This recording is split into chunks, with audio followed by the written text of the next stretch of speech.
Oltinchi sinf qadimgi dunyo tarixi. Toshkent 2022.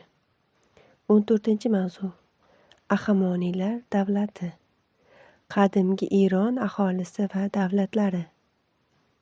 Hozirgi Eron hududida qadimgi zamonlarda Kassiylar, Elamiylar singari turli qabilalar yashagan. Vaqt o'tib bu mamlakatga Midiyaliklar va forslar ko'chib o'rnashadi. Tog' oldi vodiylarida aholi dehqonchilik bilan shug'ullangan. Dasht mintaqalarida chorvadorlar kun kechirgan. Eronning janubiy-g'arbiy qismida Mesopotamiya bilan chegarada Elam davlati vujudga keladi. Bu davlatning poytaxti Suza shahri bo'lgan. Elamda jahondagi eng qadimiy yozuvlardan biri yaratilgan. Kaspiy dengizining janubiy-g'arbida Midiya joylashgan.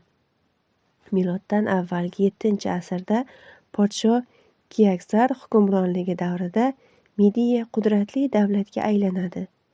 Midiya davlati Bobil bilan ittifoq bo'lib, Ossuriyani bosib oladi.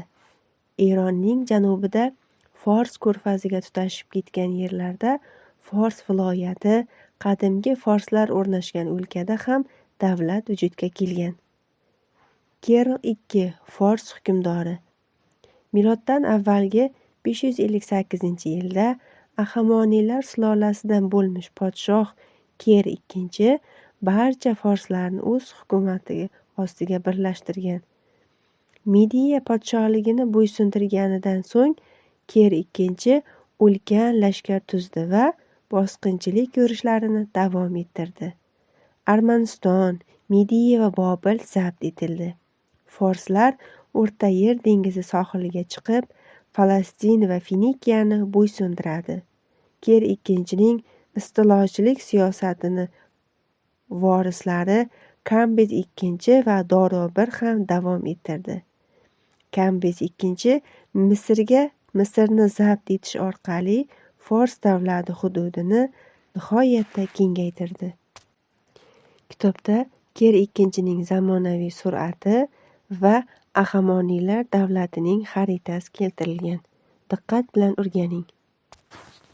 Ahamoniylar davlati jahondagi eng yirik davlatlardan biri bo'lgan. Dorobir islohotlari. Miloddan avvalgi 522-yilda shoh Dorobir qadimgi Fors davlati taxtiga chiqdi.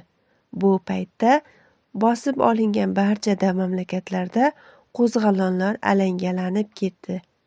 Ahamoniylar shohi Dorobir ularni bostirishga kirishdi. Dorobir Qora dengiz bo'ylarida yashovchi skiflar ustiga yurish qildi. Dorobirning Kichik Osiyodagi Yunonlar koloniyalari va Bolqon yarim oroli sharqida joylashgan Frakiyani bosib olishi Yunon-Fors yurishlari boshlanib ketishiga sabab bo'ldi. Dorobir hukmdorligi davrida Hindiston shimolida O'rta Yer dengiziga qadar yastangan ulkan davlat barpo etildi.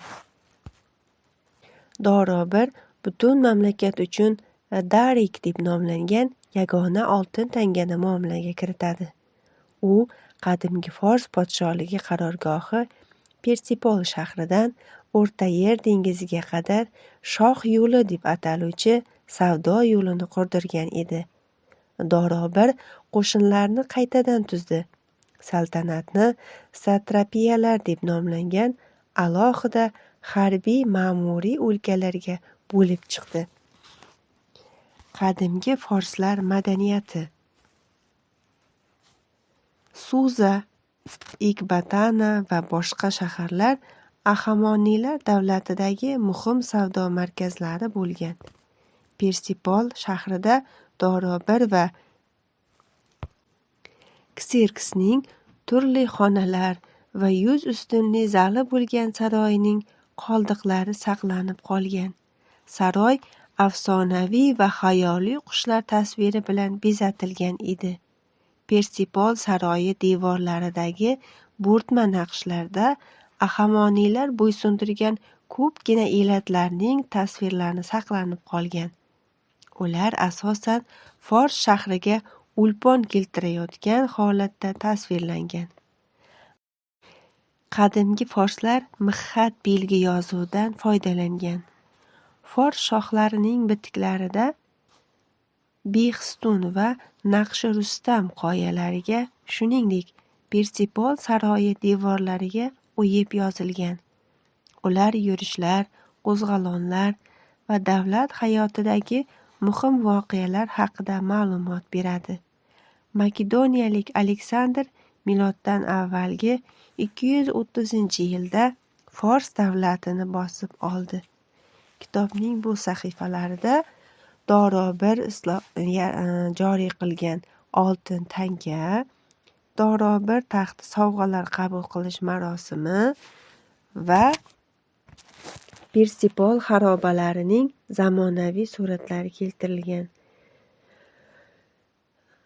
Savol va topshiriqlar berilgan.